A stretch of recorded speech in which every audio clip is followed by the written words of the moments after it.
Typically, I shoot these at the end of the day. Quite honestly, I'm a little on the tired side.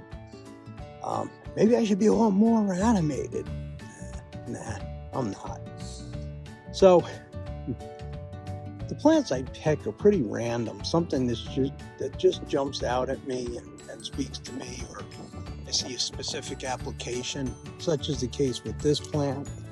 This is Buxus sempervirens, Dee Runk.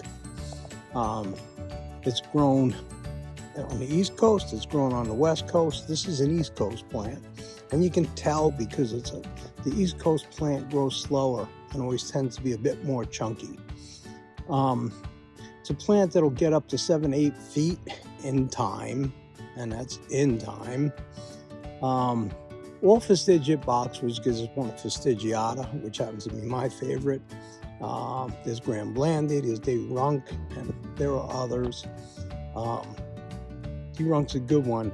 The fastigiate types tend to be far less prone to boxwood blight. Not that anybody's going to hedge this, although I suppose you could. It's more of an accent type piece. You can prune them into cones. Again, would take some time. But very, very slow. Very narrow, maybe 3 feet at maturity, and 7 feet high. Again, I suppose you could hedge them. More for tight spaces where the overutilized Alberta spruce might go.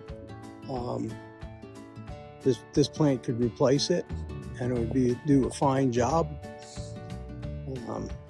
Again, Buxus sempervirens Dee Runk, and if you can't get Dee Runk, Grand Blandy is a suitable alternative, and fastigiata, as I said, is my favorite. It's a little chunkier. So, good plant, deer resistant, obviously, blight resistant, not a lot of insect or pests that attack this. Real good utility plant. Buxus sempervirens Dee Runk.